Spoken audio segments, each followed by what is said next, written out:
नमस्कार। आइए आज सुनते हैं ब्रिजेश कानूनगो जी की एक लघु कथा रोशनी के पंख। इस छोटी सी कहानी के माध्यम से यह चित्रण किया गया है कि कैसे सरकार द्वारा गरीबों को झूठे सपने दिखाए जाते हैं और गरीबों का जीवन किस प्रकार कठिन और मुश्किल दौर से गुजरता है। तो आइए सुनते हैं रोशनी के पंख। ननकों की गुमटी पर थोड़ी देर गपशप करके सुखीराम अपनी झोंपड़ी में लौटा तो देखा कि चिमनी की रोशनी में काशी अब तक पड़ रहा था। सो जा बेटा काशी, बहुत रात हो गई, सुखीराम ने बेटे के कंधे पर हाथ रखते हुए कहा। दादा, थोड़ा सा और पढ़ना बचा है, कल तिमाही टेस्ट है, गुरुजी ने कहा है इस परीक्षा के नंबर भी वार्षिक परीक्षा के रिजल्ट में जुड़ेंगे। चिमनी के उजाले में अपनी किताब के पन्ने पर नज़र गड़ाए गड़ाए ही काशी ने कहा। तभी हवा का तेज झोंका आया और चिमनी की लोर फड़फड़ाने लगी।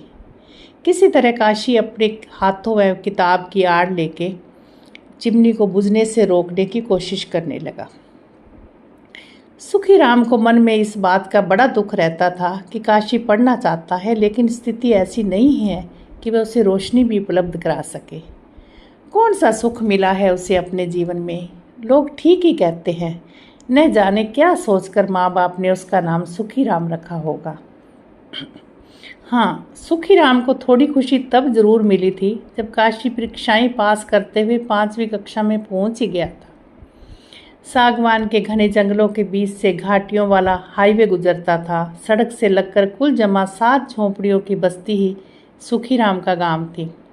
पत्नी कुसुमा और वह जंगलों के ठेकेदारों के घरों और खेतों में हाड़ तोड़ मेहनत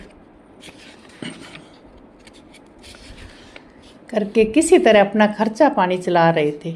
ठेकेदार के परिवार और उनके रहन सहन को देखकर सुखीराम को इतना तो समझ आ ही गया कि अपने बेटे काशी को वह स्कूल में ज़रूर डालेगा। पढ़ लिख गया और लिखा पढ़ी का साफ सुथरा काम धंधा मिल जाए तो उसकी तरह खून तो नहीं जलाना पड़ेगा। जब सरकार ने उसकी बस्ती से थोड़ी दूर स्कूल खोला तो सुखीराम ने आगे रहकर काशी को दाखिल करा दिया। आदिवासी बच्चों को पंचायत और जिले का शिक्षा विभाग भी सहयोग कर रहा था। काशी की लगन और चिमनी की रोशनी में उसे पढ़ता देखकर माँ बाप की तो जैसे आत्मा तृप्त हो जाती थी।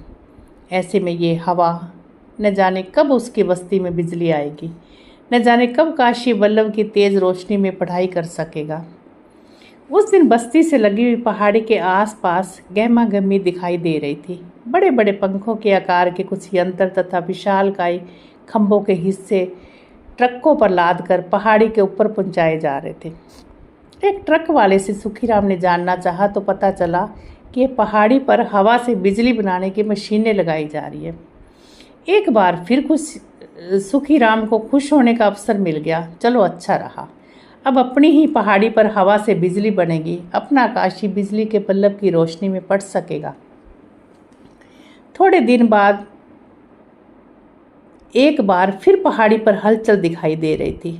ऊपर तक जाने वाले रास्ते को रंग बिरंगी झंडियों से सजाया गया था। पहाड़ी पर अनेक दैत्याकार पंखे रावण के पुतलों की तरह खड़े हो गए थे। संयंत्र का उद्घाटन विदेशी कंपनी का कोई बड़ा अफसर कर रहा था। प्रदेश के कोई मंत्री भी इस अवसर पर मौजूद रहने वाले थे। ननकों की गुमटी पर खड़े सुखीराम और उसकी बस्ती के लोग बड़े कौतूहल से सारा नज़ारा देख रहे थे। पटाखों की गूंज और रंगीन गुब्बारों के आकाश में उड़ते ही विशालकाय पंखे हवा के प्रवाह से घूमने लगे और शायद मशीनों ने बिजली बनाना शुरू कर दी थी। सुखीराम की बस्ती से होकर गुजरने वाली हवा के प्रवाह से पहाड़ी के पंखों को घूमते हुए 2 साल बीत गए। सुखीराम समझ नहीं पा रहा था कि उसकी हवा, उसकी पहाड़ी की मदद से बनने वाली बिजली आखिर उसकी बस्ती और उसकी झोंपड़ी तक क्यों नहीं पहुंच पा रही। कहाँ उड़ गई पवन ऊर्जा पंख लगाकर। कल काशी की 8वीं कक्षा का इम्तिहान है। हवा का झोंका एकाएक फिर आया, चिमनी की लो फिर लहराई, लेकिन काशी ने अपने दोनों हाथों से बुझने से उसे बचा लिया था। तो अभी आप सुन रहे थे ब्रिजेश कानूनगो जी की एक लघु कथा रोशनी के पंख।